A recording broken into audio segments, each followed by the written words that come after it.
An objective organization of caste is more and more important today in the days of social media, particularly because there is so much dissemination of facts and what people call alternate facts. In science, there are no alternate facts. Facts are the truth that science allows us to discover.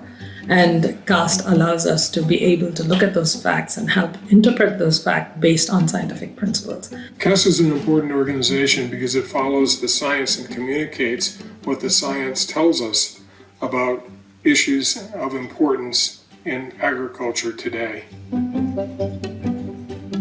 I think people can trust the information coming from CAST because it is coming from scientists that have no dog in the fight, so to speak. And so these very well-known scientists and engineers come together to bring forth what is known on a particular issue and put it in a report that really is available for anyone that is interested in reading about that particular issue. I think it's important for the general public to look at some of the information that comes out of CAST because there's a lot of incorrect information, especially around agriculture and food production, often coming from marketing arms of different companies that basically are trying to sway consumers to buy particular products based on perhaps more marketing than objective scientific facts. And it's so important that our food production choices are based on objective evidence because basically perceptions can sometimes drive policies in a direction that's not actually aligned with sustainable food production systems. You can learn more about CAST by visiting our website or by following us on social media. I am Wendy Winterstein. I'm Dirk Drost. And I believe in caste.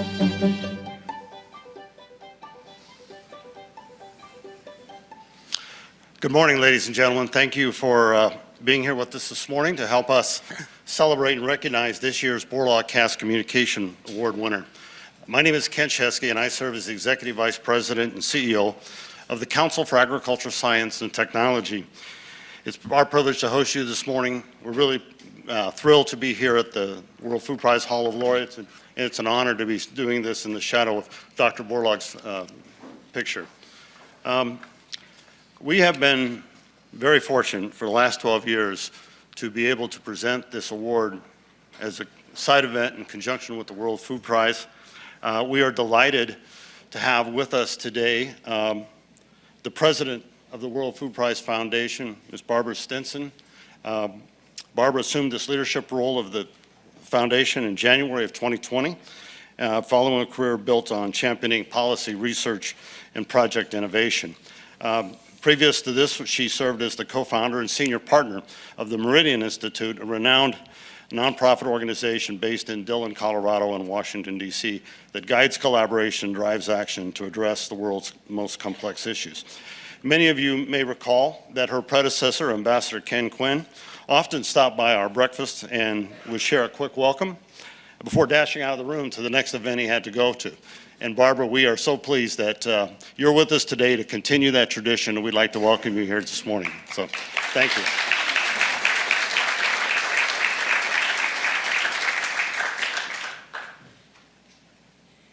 Yes, thank you, Kent, and I will do just that. So just wonderful to see you all here. Welcome to the Caste Breakfast, World Food Prize Foundation tradition, 12 years. Yes, absolutely.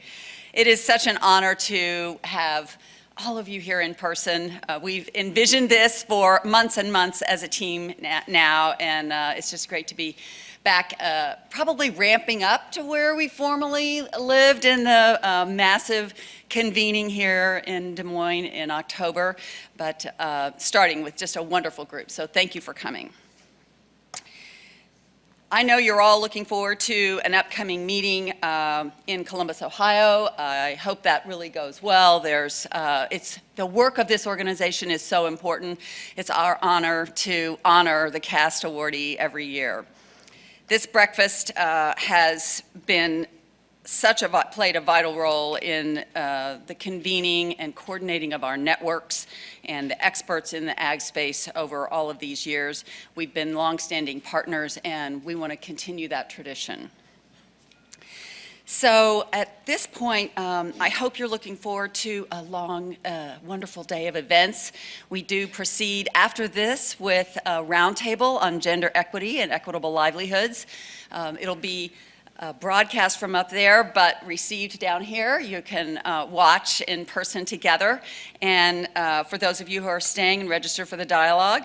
And then we proceed into a workshop on antimicrobial resistance presented by the British UK, the UK government and embassy. It's also going to be, I think, a really compelling issue that we're going to be exploring for some time.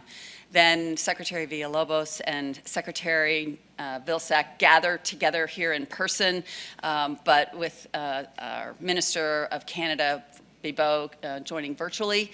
So do feel free to tune in online if you're not able to be here. All of it's going to be available throughout the day, virtually broadcast. We also have side events going on all day, and of course a wonderful laureate award ceremony this evening. So I know the work continues and abounds. Please let us know any thoughts you have about our hybrid version that we're trying to create, and we are really looking forward to continuing to push and develop these actions and outcomes out of all the deliberations going on around the world these last couple of years. It is truly a convergence around transforming food systems, and the communication and work of getting out the science and technology information in an accurate and compelling way is a vital part of any success we're going to have in the decade of action between now and 2030. So thank you all again for coming. And I hope that if there's anything at all we can do to further support CAST, just let us know.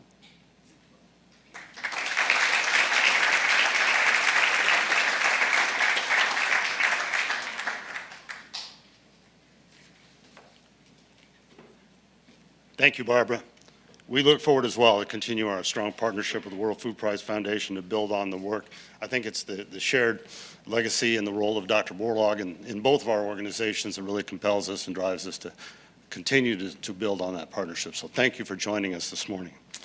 We have with us today several special guests that I would like to recognize, folks from a lot of different facets and areas, both government and universities, and some other folks that have joined us as well.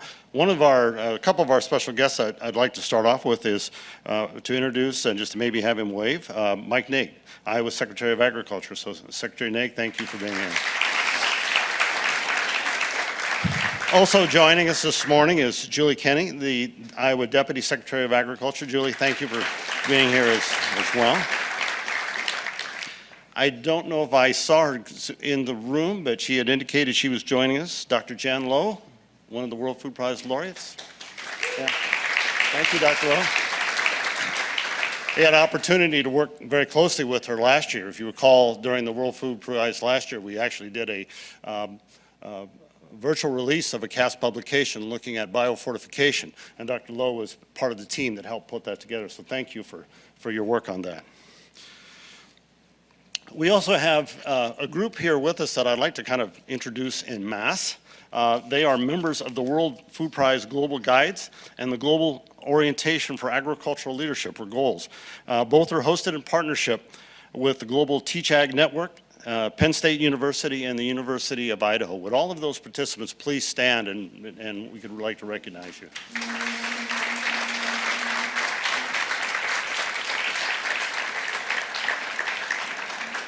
Thank you. I don't want to call them out individually, but we have a number of folks here today who sit on different CAST boards, our board of directors, our board of representatives, and our board of trustees. Would all of those folks who are in the room, and I know that several of you, please stand as well, be recognized. Thank you. And I would be remiss if I didn't also introduce the great team of folks that I have that really help put all this, I say help, they do it, I just stand up and talk. But the folks who help or do the putting together of this program, would the CAST staff please stand and be recognized as well. Thank you for all of your work.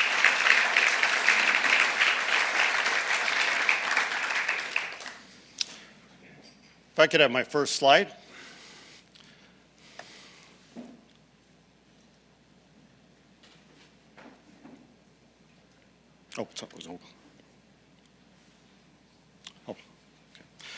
For those of you who may be joining us for the first time, I just want to share a few quick facts about CAST before we start today's program. CAST is a 501c3 membership supported nonprofit that was formed in 1972 as a result of a 1970 National Academy of Science report. So in 2022, we will be celebrating our 50th anniversary, and Barbara alluded to a meeting happening next week in Columbus. It's our CAST annual meeting. We're going to be kicking off that year of celebration, really starting with the release of a new publication and some discussions about the future of CAST that will happen there. CAST is nonpartisan and apolitical, and our members include scientific societies, universities, nonprofits, companies, and many individuals who all come together to help make sure that the science and technology, we're sharing it, we're communicating it effectively. As you leave today, at the end of the program, and I'm not asking anybody to get up now, but we have a table of some more recent publications. Please feel free to take one of those. There's also information about how to get involved in CAST, how to become a member of CAST, and I invite you to consider doing that as a way to help support that. This CAST staff will be around at the end of the program, and if you'd like any information about how to get involved, either as a member or as a volunteer of CAST, please visit with them, and we would be happy to share information with you as well.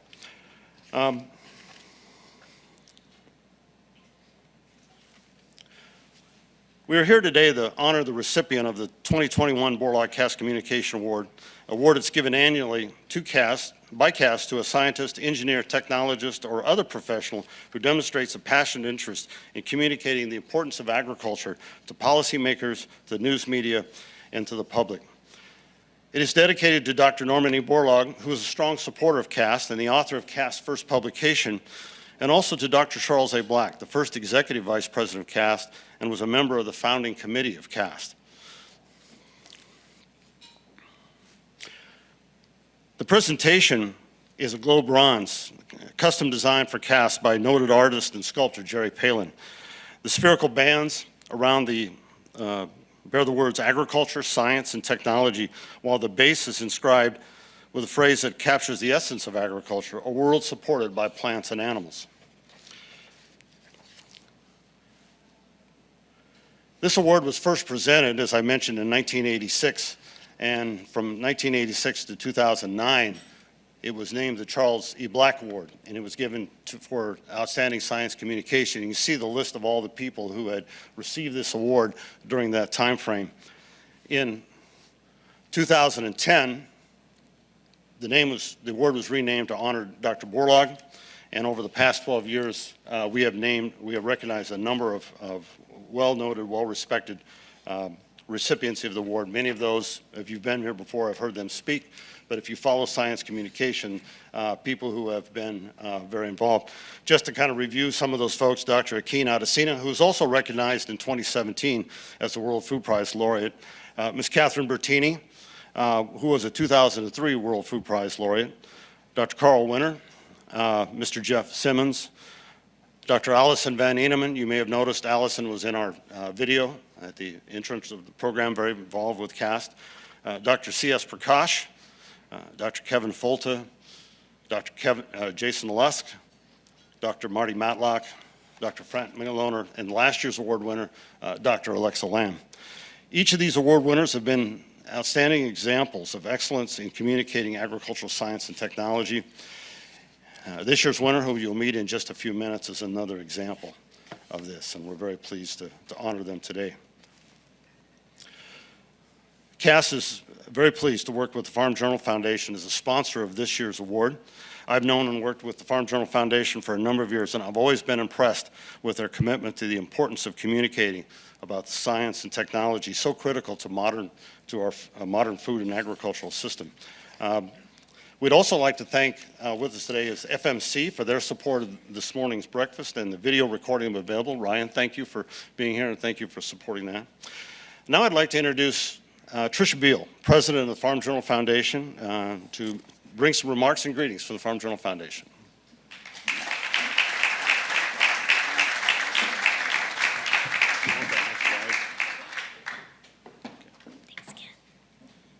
Thank you, Kent, and to your entire team at CAST for your important work. Farm Journal Foundation is proud to align with CAST to honor scientists like Dr. Evangel. The Borlaug Cast Communication Award is such a uniquely and significantly important platform because it calls out these special leaders who have stepped beyond scientific discovery to engage with diverse stakeholders. The role of science and trust in science in our society has never been more important than it is today. And the value chain of agriculture and nutrition is endlessly complex. Building towards tangible outcomes for global food security requires partnership, and this is at the heart of the work of Farm Journal Foundation and our mission.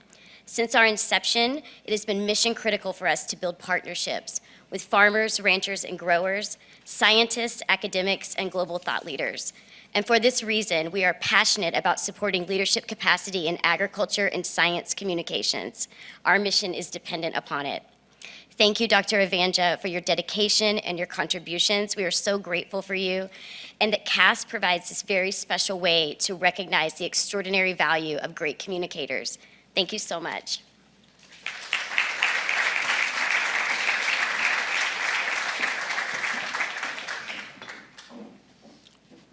Trisha, thank you for being here, and thank you for the Farm Journal Foundation's support of this award. We couldn't do it without you.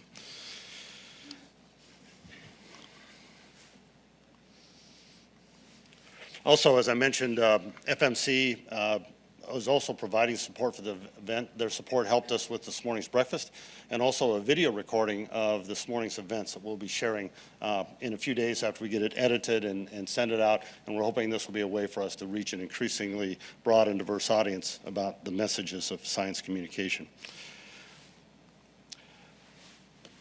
Dr. Borlaug, whose award carries his name, played a key role in the history of agriculture. As I mentioned in my introductory comments, one of the first papers that CAST produced was written by Dr. Borlaug. And some of the last writing that Dr. Borlaug did before his death was the writing of a preface to a CAST paper. And I think it was because of that the board of directors really wanted this award to really honor his legacy. And I think what brings us here today and the work over the last 12 years, the partnership with the World Food Prize Foundation, is to really continue and to help advance that legacy. And that legacy continues today, and his legacy really works through his granddaughter, Julie Borlaug, who serves as a member of our board of trustees. Unfortunately, Julie is not able to join us, but she has asked her good friend and our good friend, Jay Varoom, to step in and make some comments on her behalf. So Jay, please join us.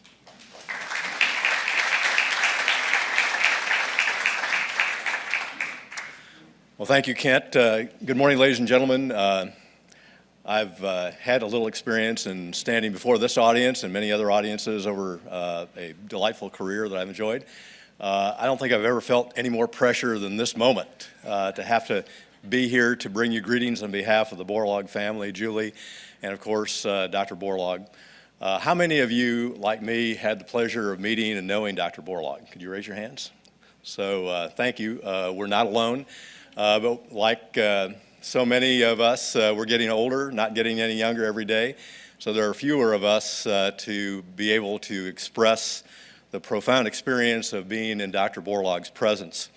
I had the great fortune while I was for 30 years CEO of Crop Life America to stand up our foundation for crop life.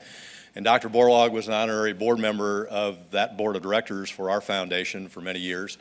Sean McMahon here with Iowa Ag Water Alliance is now chairman of the Crop Life Foundation. John Bonner, John, where are you?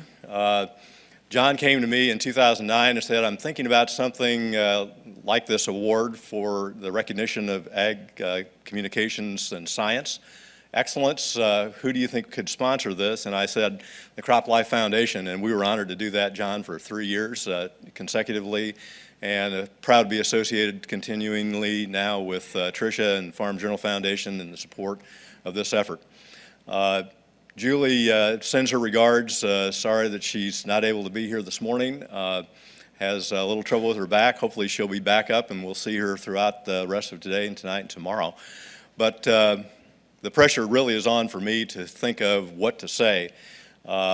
So many times that I had the pleasure of being in the presence of Dr. Borlaug and just being inspired by his science knowledge, but his commitment to transfer that to any audience. And that's why Sarah The recognition of you and the 11 that have gone before you as recipients of this Borlaug Cast Communications Award is so profound to so many of us, because we know that if we can't get the science translated to every audience, then we fail. And so lastly, I would just end with what I think Julie probably would have said, which is some of the most infamous words of Dr. Borlaug, which is, take it to the farmer. If we don't get the science to the farmer, then we never have the chance to either succeed and fail in reaching other audiences with regard to the profound advancement that agricultural science and technology has achieved already, and the enormous, unbelievable future that is ahead of us. So thank you very much, and please look forward to seeing Julie, hopefully later today, to send your regards. Thank you, Kent.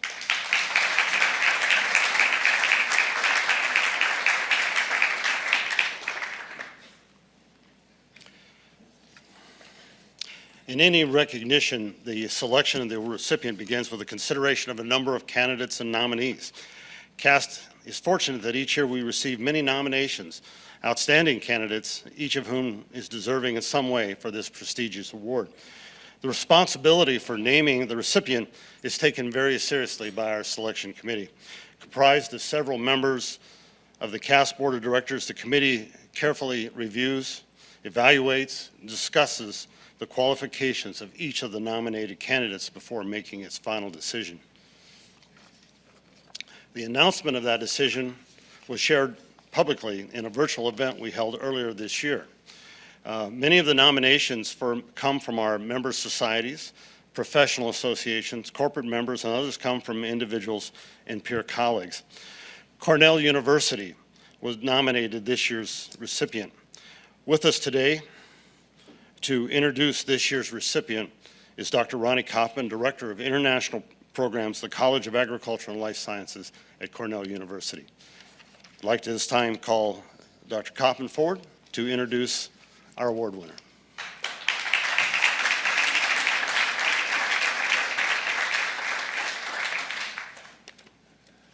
Thank you. It's really nice to face a real audience. My first time in a year and a half. Yeah, do I need that? I don't have a slide.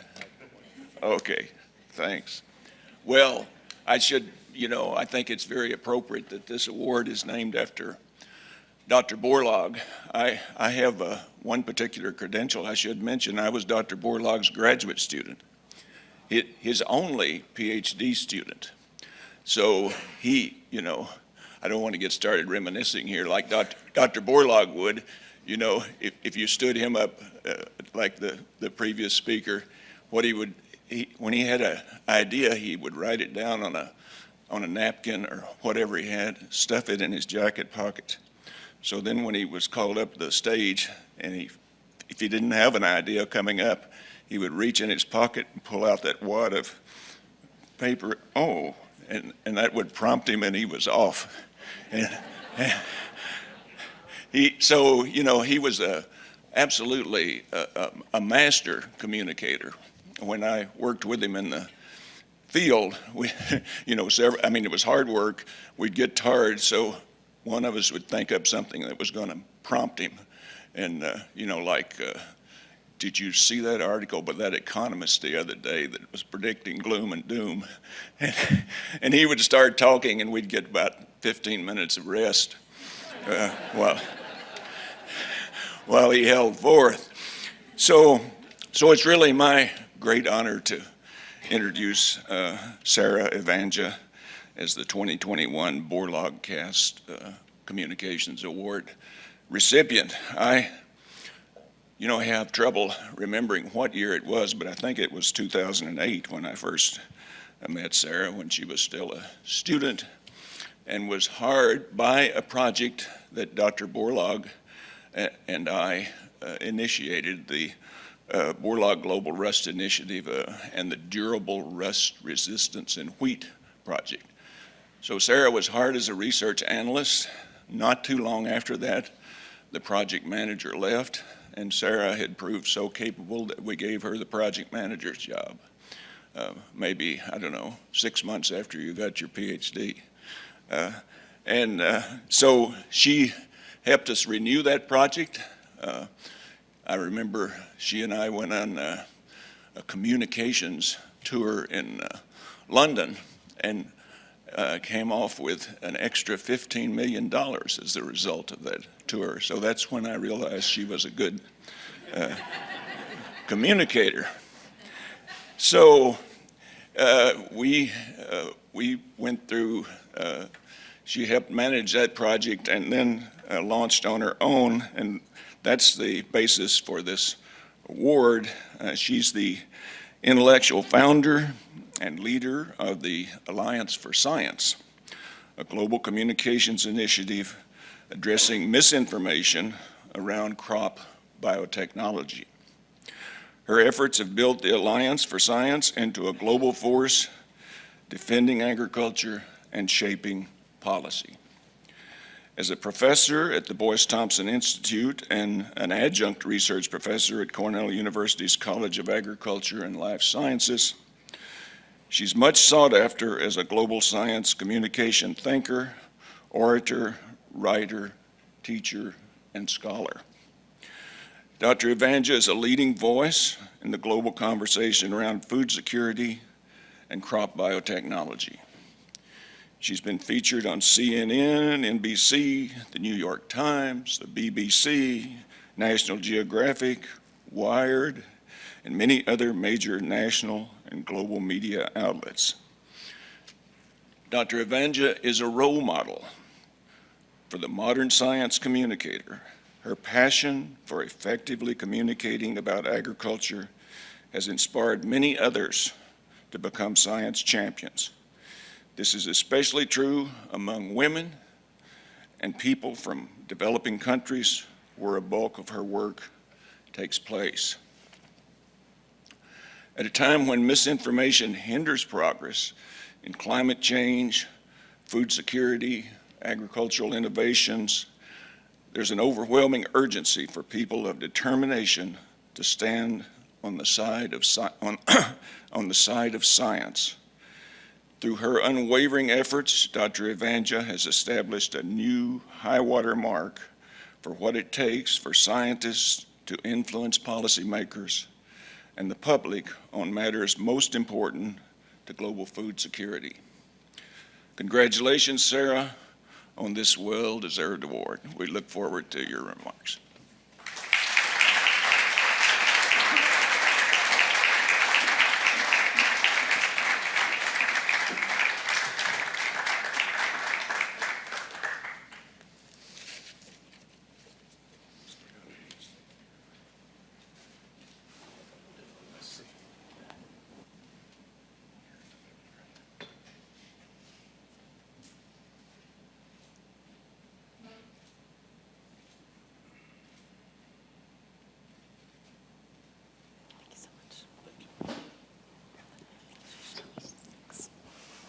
Congratulations, Sarah, and we look forward to hearing your remarks. Thank you. Great. Thank you, Ken.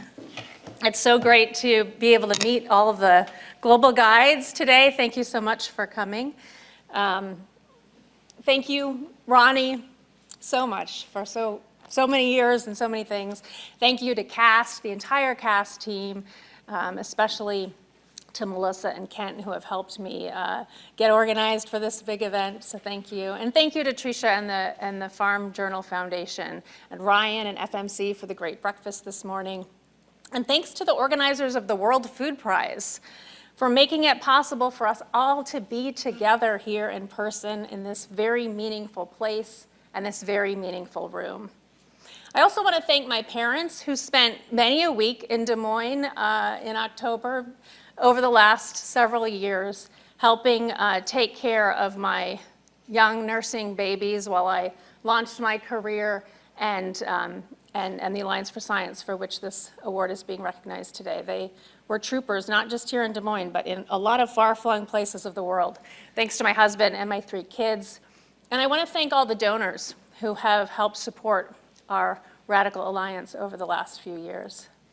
And finally, I want to thank my Alliance for Science friends and colleagues who are here, Greg Jaffe, our Director for Policy, and those who are all over the world, not here today, but who have contributed greatly to the work that's being recognized by this award. It's an honor to receive this award and join the ranks of so many science communicators, hunger fighters, who I have long admired. It's truly humbling. Let's see if I can get to my slides here. Okay, so I've come a long way, it turns out, since my first Science Communication Award, when, as a 6th grader, I won the Stinson County Soil and Water Conservation Essay Contest in Northwest Illinois, just across the Mississippi River, in the town where I grew up. I haven't changed a bit, right? So in that essay, I wrote about the conservation efforts of a radical farmer who lived 3 miles down the road from us. As kids, we called him Snortin' Don Norton. And we visited him often on spring and summer evenings because my dad had a large secondary garden on his farm. When it was too dark to continue working in the garden, we'd go up to his house, tell him thank you, and say goodbye to this kind and unconventional man. His house was always in permanent and total disarray. A rotting old man-style bachelor pad decorated with piles of newspaper, spent banana peels, and framed passages from the Bible on peeling walls. When he drove into town, on occasion in his big 70s era station wagon with overstuffed animals belted into each of the seat belts, we would wave, "Hi, Don." Don's last big risky project was to turn his farmland into a restored native forest. And that was the essay topic that resulted in my first Science Communication Award. He was a brave and bold man, Don Norton, the kind of risky altruist that I want to talk to you about later. But first, let's return to the present. In 2014, I founded the Alliance for Science, an organization that is changing the global conversation about food and agriculture. An organization dedicated to communication about the quality, quantity, and availability of food in the world, and the importance of science in making those decisions. The highlight of my career has been to work with an extraordinary alliance of change makers around the world, and I continue to be humbled by the impact that we're making and by our successes. And I want to take this opportunity to share with you why we've been so successful. And I encourage all of you to shamelessly steal our formula, because I believe it can change the world. I encourage this because this award really isn't about me. It's about how one woman, one person, any woman, any person can form alliances with bold and extraordinary people to change the world in bold and extraordinary ways. The reason why we've been so successful is because how we approach the global tables that we set every day for ourselves and for others. The Global Alliance for Science table. And tables is what I want to talk to you about today at this breakfast. Who is at our table? Who's invited to the table? What is on our table? And how can we make our tables more resilient? Whether it's a boardroom or a Thanksgiving feast, we take for granted who and what is on the table. We forget to question what's missing, who's missing, or how our food got there. Too often, our tables have been created by default, not mindfulness.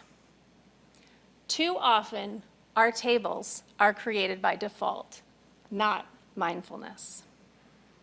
Today, I want to talk about how rethinking something as simple as how we approach the concept of the table can change the world. Look at the world as one big table, and it's there that the dynamics of communication are most exaggerated. If you want to understand a family's dynamic, you can learn a lot by watching them at dinner. For those of us who travel around the world, it's by sharing a meal that we achieve the most significant moments of cross-cultural communications and understanding. Are you interested in understanding a workplace dynamic? Observe just a few minutes of a meeting at that workplace. Pay attention to who walks in, how they greet each other, who sits where, who's encouraged to speak, and who isn't. Who leads the meeting? Who are the frequent contributors? Who takes notes? This cast breakfast is full of change makers. We have the power to re-examine our respective tables more critically and to set them more mindfully, even differently. And if we dare to, changing our tables will change the way we communicate and in turn help transform the world. We can achieve this mindfulness in 3 ways. 1, seek inclusivity, or better yet, reject exclusivity. Examine our historical past and see who's been missing. 2, form unlikely alliances. Commit to a better present by collaborating across difference. And 3, become risky and daring altruists. Never trust that our future will be okay if only we personally are doing well. Be bold and disruptive about our future to create real, transformative change for all. Let's start with rejecting exclusivity. Who's sitting at our table? The foundation of communication is not about being perfect. That's impossible. It's about just the opposite, being open to how flawed our communication can be, and then learning from our mistakes. Learning from our mistakes. The foundation of communication is humbling, and it's hard. But to quote the immortal Snoop Dogg, you've got to always go to the past if you want to move forward. And to be clear, a seat at the table does not always take the form of a chair or the shape of a table. A table can be any gathering, a business, a conference, a school, a university, a farm, a park, a sports arena. The other day, I brought my 2 sons and my daughter to the skate park in Ithaca, New York, where we live. And until we went to the skate park the other day, I was unaware that I had preconceived notions about who should and should not be at the skate park. But as it turns out, I had them. After we arrived, it took me a while to catch up to my kids near the stair set. But when I finally hung up from my conference call and looked around, I was surprised. I was surprised to see that the skate park was full, and full mostly of girls and young women. I was surprised. Watching in happy disbelief and contemplating that I indeed had expectations without knowing it. Well, that's when my 7-year-old daughter rolled up on her scooter and said, "Hey, Mom, that girl in the pink crop top, she's the one to watch." And then she went to the car and she traded her scooter in for a skateboard. It turns out that this inclusivity also did not escape the notice of my daughter, and it made an impact on her as well. As my daughter ran to the car, I wondered how many times little girls have asked their parents for a skateboard and how many had been told no. How many were too scared to step outside the gender and ethnic mold, knowing the pushback they might get, and didn't even ask? And who was that first wonderful parent who looked at their daughter and said, "Yes, of course"? Or even better, did some parent look at their daring daughter years ago, despite watching a world where boys almost exclusively rode skateboards, and say, "You know, I bet you'd be great at that. Would you like to try?" I have experienced exclusivity firsthand. And I'm going to share a story about one of my blind spots and how I handled it, or really how I mishandled it. And it's a hard story to tell, but it's a perfect example that we make mistakes.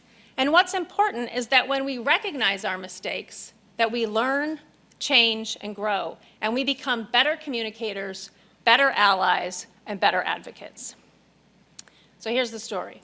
In October of 2018, Cornell University hosted the University Industry Consortium meeting, and this is a group of about 60 members from industry and academia who convene regularly to talk about the future of food and agriculture. So I was asked to organize a session, and my session focused on the role of biotechnology in international agricultural development, a topic very central to my work. So I invited some colleagues from Africa to participate, among them 2 Cornell alumni who have championed the development of the Water Efficient Maize for Africa project, WEMA, or TALA as it's called, as well as a good friend of mine named Patience Koku. Now, Patience is the CEO of Replenish Farms in Nigeria, which produces rice, soy, maize, vegetables, and seed. A former fashion entrepreneur, Patience reimagined her table and took up farming to pursue what she felt was a more meaningful occupation. Now, she's gone further and is reimagining tables for others, serving as a global champion for smallholder farmers and advocating for their access to improved seeds. Patience grows recently approved biotech crops, including BT cotton and BT cowpea, new crops for the African table of the future. And she's speaking here on Friday, so tune in. So the morning of our panel, I drove Patience and our other panelists to the venue in Syracuse. And when we entered the venue, just like at the skate park the other day, I was pleasantly surprised to see so many women in the room, because most agriculture meetings I attend have very few women. But what Patience saw was very different, and it was something that I had completely missed. All of the participants, men and women, were white. We had barely buckled our seatbelts for the ride home when Patience looked at me and pointedly asked, "Sarah, are there no black people in agriculture in America?" I paused, uncharacteristically speechless, and frankly, unaccustomed to talking about race. My knee-jerk reaction was to go into explainer mode, to explain the history of the United States. I did not handle this well. I did not see the exclusivity that she did, which of course was a problem. Instead, I brought my white American woman perspective to that table. She brought her black African woman perspective, and had she not been in the room at the table, I would not have seen it. But then, when confronted, I made excuses and I did more talking than listening. This moment has stuck with me, and I'm not proud of it, but I am proud of one thing. I committed to learning from it, and I have. Afterwards, I thought a lot about what I should have said. And it's so simple but so hard, because for those of us committed to making change, our mistakes are painful, and talking about them can make us feel incredibly vulnerable. Here's what I should have said. Patience, I'm embarrassed that I didn't notice that, and it's not okay. If you want to share your perspective on that and how we can change it, I would love to hear it. The foundation of building better communication is simply this. Understand we may miss things. Understand that even when we see them, we might not get it right, and that's okay. We can screw it up in the moment, but the important thing is that we learn from our mistakes. I carry that moment with Patience with me, and it's become part of what drives my vision. And that's why it means a lot to me that the World Food Prize is very much about inclusivity, forming unlikely alliances, risk-taking, and making sure that our future looks different than our past. Now, inclusivity sounds like a flowery, feel-good concept. Rejecting exclusivity is hard, and it doesn't always feel good, but it is fundamental to our ability to see our tables, really see them, and change them. Boardroom tables, holiday tables, school lunchroom tables, tables in church basements, restaurant tables, legislative tables, skate parks, and hospital wards. Our tables are all around us. And the way we can radically reimagine who we engage with at those tables is by having different people who can point out when whole classes of people are missing, by having girls in pink crop tops who inspire others just by being there, by having women like Patience say, "Where are the people of color?" by rejecting exclusivity, and by being inclusive by design. Changing who gets invited to our tables doesn't happen all at once, but we have to start somewhere. Someone somewhere was the first mom to hand their daughter a skateboard. At some point, NASA invited Sally Ride to the space program. Armed guards helped Ruby Bridges assume her rightful position at a school desk. You can be that person who offers a chair, a hand, and says, "Will you join me at my table? Will you join us at our table? And just as importantly, may we join you at your table." When you include someone, you're saying, "Welcome to my space. Please join us. Let us hear what you have to say." Let's create new tables together so that everyone seated thinks, I'm welcome here. This space is ours. The girl in the pink crop top at the skate park understood one thing at that skate park. She was making the park as much hers as anyone else's. And that's part of what makes the Alliance for Science so successful. Each champion at the Alliance for Science creates tables with others in their own cultural and country contexts. And the changes they create are exponential. The secret recipe of the Alliance for Science is not just that we don't exclude. We create welcoming spaces together where all feel included.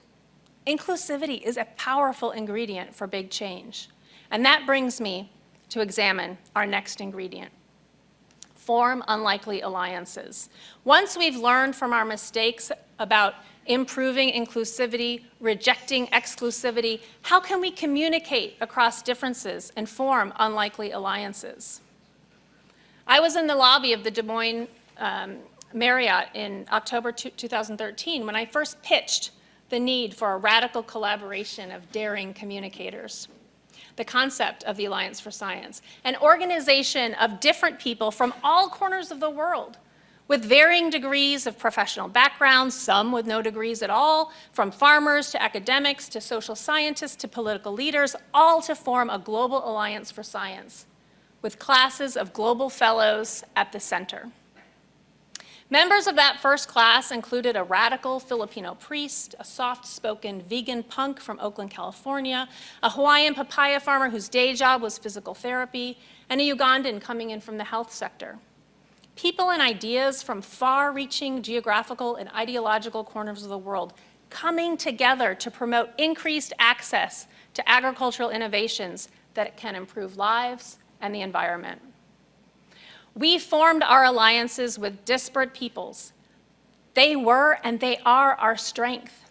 And in grassroots mode, we continue to build even more powerful alliances based on those strengths.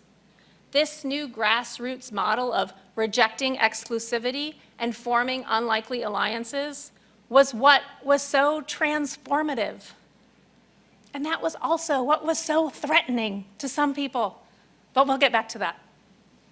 I want to tell you more about the work of the Alliance for Science. We teach innovative communicators from around the world to tackle big communication challenges, disinformation challenges, challenges born from fear and lack of empathy. We work to change minds about GMOs and other biotechnologies. We work to change the minds of regular people and the minds of powerful decision makers. We listen to people's fears, and we strive to meet them where they are with empathy and facts. We work together across our differences. We're unlikely partners, and we're radical collaborators. Arif Hossein came to us in our first year. He was a bright, tech-savvy young man from Bangladesh who was motivated to shake up age-old systems in his country and do communications differently. And Arif is a great success story. He worked incredibly hard through a steep learning curve, and today, he is the CEO and executive director of Farming Future Bangladesh, the most innovative and nimble agricultural communication shop in his country. Arif was always good at knowing what he didn't know, and maybe that's why he was so good at working across difference and working across borders. Arif would form unlikely alliances even when it was culturally risky, like the time he invited Trisha Nanteza, our alliance's best storyteller, to Bangladesh to help him with a training for journalists. He got pushback for this alliance, for her youth, her race, and where she came from, but he didn't falter because he knew it was the best way to bring about change. Or take Ruamisu Mashumba, Slavia Tete, and Susanna Firi from 3 different countries in Africa who were part of our 2019 Alliance for Science Global Leadership Fellows class. Their allied passions sit at the intersection of farming and women's empowerment.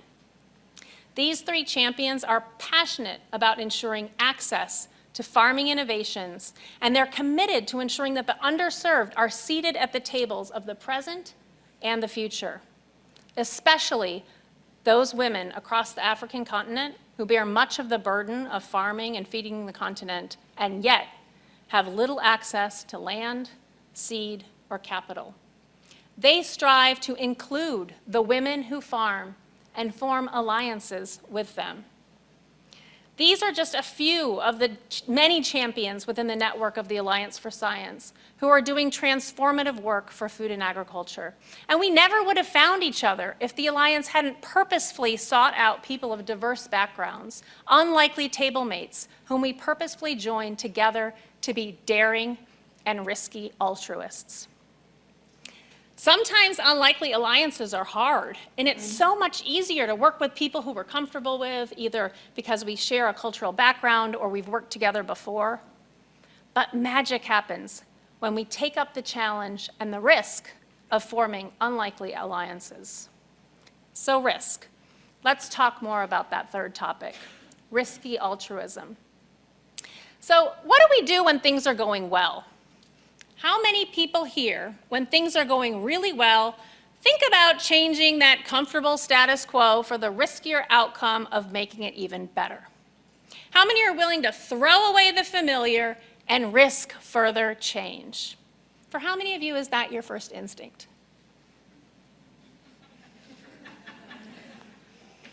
Let's face it, it's uncommon. For most of us, the comfortable status quo is the very moment when we stop taking risks. But it is the very moment when people must take risks. The great irony is the very moment when we're best positioned to take risks is the very moment when we get too careful, too cautious, too afraid to upset the apple cart. But if those of us with power and privilege, those of us for whom things are going well, who are comfortable, if we don't take risks, then who's left? People who are struggling to get by? Is it fair to ask them to take the lead and create change? Of course it isn't. We have the resources to create real change, and we must do so for those and with those not always as well positioned to go big. It's only fair, and it is the right thing to do. Every time we've ever created real change is when we've dared to come out of our comfort zones. Every time there's been a societal change, it's because someone, somewhere, has voiced an unpopular opinion. Dr. Norman Borlaug, for whom this award is named, was successful because he pushed for radical changes in food production. He took the innovations to farmers in the most populous countries of the world, voiced unpopular opinion for changing the way that they were farming, and rejected exclusivity. He formed unlikely alliances to effect change. I work in a controversial field of biotechnology and science-based communications, and often I voice unpopular opinions. And so do all of the daring champions of the Alliance for Science who are working to advance access to agricultural innovations like biotech crops that we feel can improve agriculture and improve the environment. At the Alliance for Science, we're leveraging our unlikely alliances to tell better stories about biotechnology, stories that surprise, stories that inspire, stories that push us to wrestle with the contradictions within our own worldviews. Can we really call ourselves environmentalists and stand in the way of a biotech eggplant that reduces pesticide use by 62% for smallholder farmers in Bangladesh?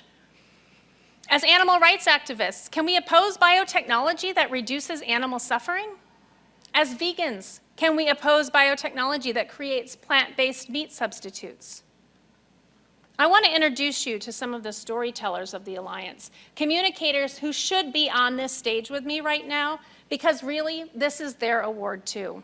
Patricia Nanteza, Joan Conroe, Father Noli, Pablo Orozco, Nkechi Isaac, Luis Ventura, Modesta Abugu, Arif Hossein, Joseph Opoku, Chris Knight, Bernardo Meme, Mark Linus, Wences Almazan, and so many more. Risk doesn't have to be huge. It can be as big as a girl skateboarding, as big as restoring a forest, as big as starting a new global organization, and it can look as risky as this: driving a GMO food truck to next year's World Food Prize. This is the Alliance for Science latest innovation, Meat Modified, the hot truck for GMO food. This is our newest vehicle, literally, for community science engagement. We're going to drive the modified hot truck down both coasts, pulling up to food truck rallies, art and music festivals, shopping malls, bowling alleys, high schools, colleges, concerts, sports stadiums, to engage people in real conversations about food and agriculture. And we will be visiting policymakers. Secretary Vilsack, Dr. Shavonda Jacobs-Young, we're coming your way. We want people to experience actual modified foods. We want to give people the opportunity to touch them, learn about them, talk about them, smell them, laugh about them, and most importantly, taste them. We want to hear what kinds of foods people would design if they were genetic engineers. What foods would they modify and why? How would those foods look, taste, feel, and how would people across America reimagine the produce aisles or their bakery shelves? At the Alliance for Science, we want to drive modified and listen and learn and collaborate in new and unexpected ways with the public, to form unlikely alliances with the people who are shopping at the grocery stores, farming rural fields, creating urban gardens, people forced to eat from urban food deserts. We want to talk to the people who vote with their hard-earned food dollars. And along the way, we want to team up with daring innovators out there, some among you, to create a beautiful, delicious, and healthfully splendid table of modified foods. In Modified, we will no doubt engage with people who have very different views on modified foods than we do. We might even get into some situations that feel risky, and believe me, this is no fast getaway vehicle. But if we don't try something different, we'll just keep reliving the same GMO debate that has stymied innovation and access to crops that have real, nature-positive, climate-resilient, nutrition-improving benefits.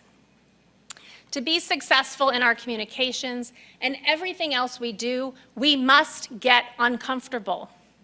Discomfort and risk are the two pillars for change.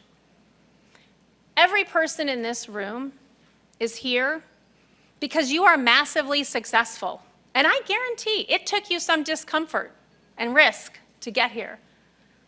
The temptation for all of us is to hold on to our jobs, hold on to our livelihoods, our successes, and make sure things don't change. But we must think altruistically. We must be risk tolerant and even seek out risk. I call on all of you to be what I call a risky altruist. An altruist acts to promote other people's welfare, even at risk or cost to themselves. And going forward, I challenge us all to see past our own comforts and to consider other people's needs to create a future better suited for us all. I've always said it's my goal to work myself out of a job. If my work is relevant 30 years from now, I will have failed. I challenge everyone in this room to make themselves irrelevant, to go big and go risky. The Alliance for Science is sometimes met by people who have their arms crossed. And I was told once by a colleague that those young Alliance for Science fellows, they come back home and they have the audacity, they feel too empowered. They go off and they build their own initiatives and they disrupt the status quo. Great. People who have been in the biotech trenches for 30 years can feel threatened by young and daring communication innovators. And yes, the Alliance for Science champions are often met with extreme resistance in our quest to create change.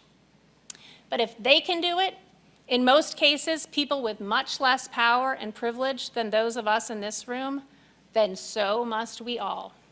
As Dr. Maya Angelou reminds us, courage is the most important of virtues, because without courage, you can't practice any other virtue consistently. To wrap up, the first step to transforming our tables is seeing and being open to what we didn't see before. So let's do that together right now. Take a moment to look at who is sitting with you. You don't even need to look around the room. Just look at who's sitting at your table. And after 30 minutes of conversation over breakfast, what did we learn about the people who we're sitting with that we didn't know before? A few of us were sitting with people we all already knew, and that's good.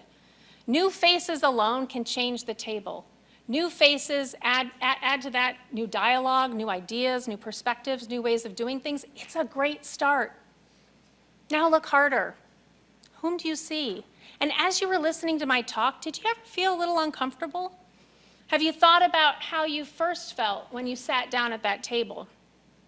Did any of us look around and ask ourselves? Yes, but who's not here that should be? 20 years ago, I wouldn't have been sitting at these tables. Maybe like many of you, I grew up in a tiny Midwestern farm town with limited opportunity. And it's only because people opened doors, offered seats at their tables, that I'm here with you today. From Don Norton opening his farm table, to my 6th grade teacher inviting me to the science communication table, to the Council for Agricultural Science and Technology inviting me and giving me a seat at this CAST table. Thank you, and I promise to pay it forward. And I reserve a big thank you to the man who introduced me a half an hour ago, my mentor, Ronnie Kaufman. Knowing Ronnie has been life-changing for me. And, he may look like an old boy from the club. He might look like someone with power and connections at the ag development table, and he is. But that's also why Ronnie is so extraordinary. Throughout his career, he has actively sought to bring new voices to the table.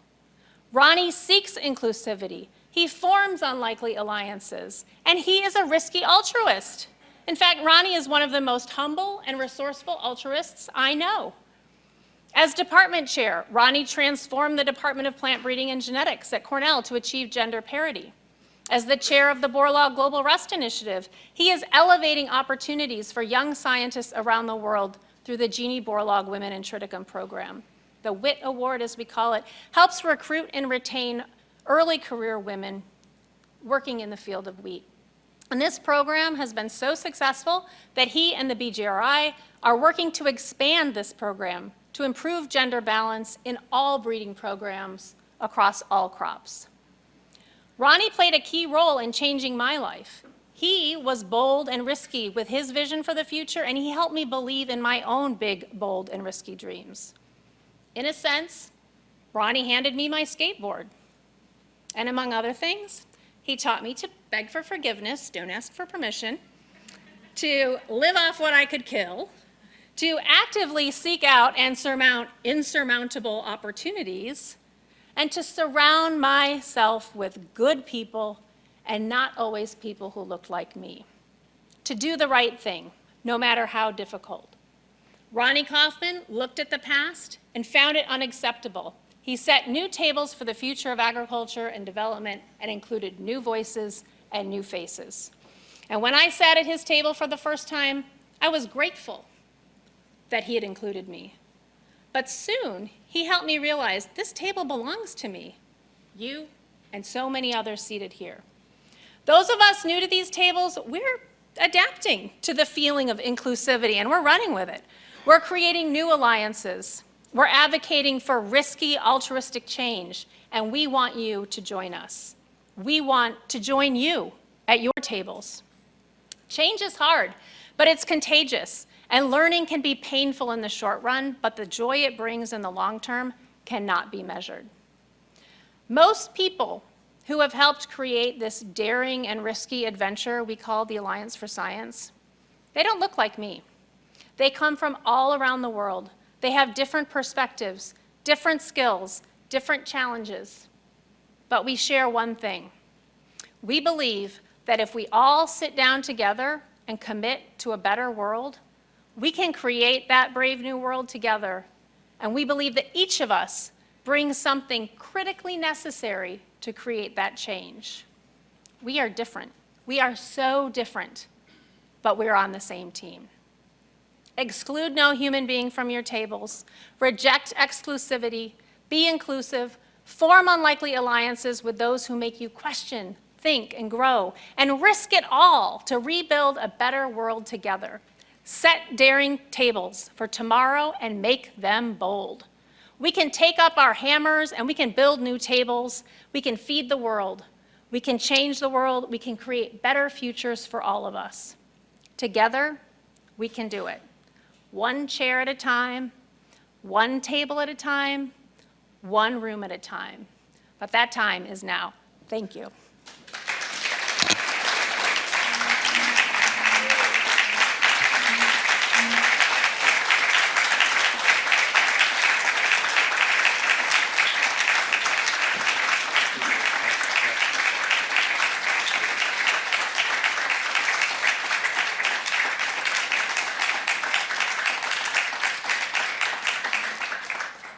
Thank you, Sarah. And congratulations, and thank you for those wonderful comments. And we're going to hold you to your commitment to pay it forward. You are joining, I think, a very robust group of science communicators who share your passion, your enthusiasm, and I think your message it resonates well in a lot of the discussions that we're having in Food and Ag today. So thank you for being here.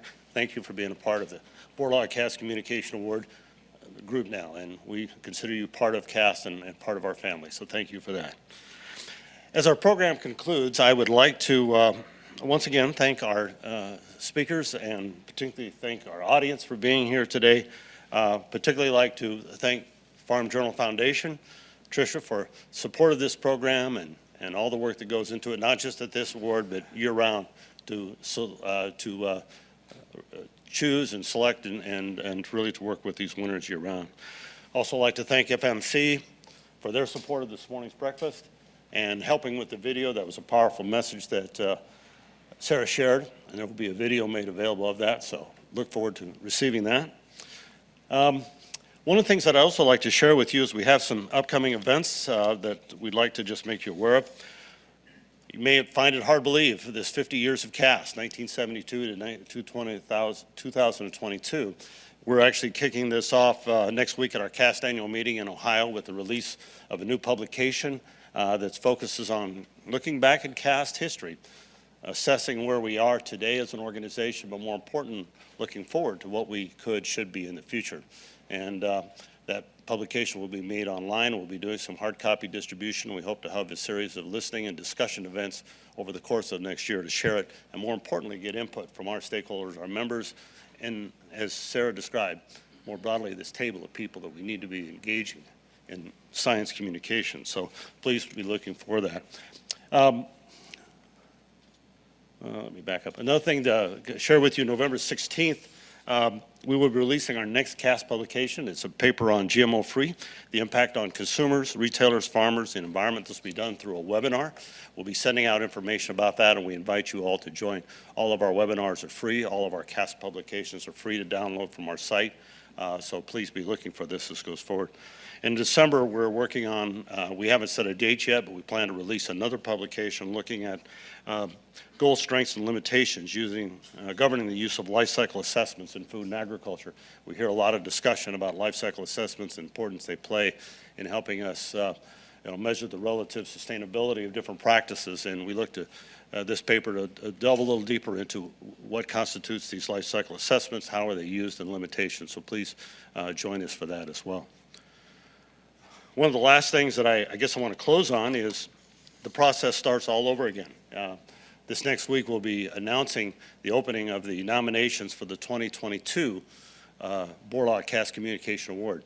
So I challenge you to be thinking about people within your network, people that you see out there as outstanding science communication, encouraging them or working with them to nominate them to be the person we recognize next year, to continue this long and strong tradition of the Borlaug Cast Communication Award.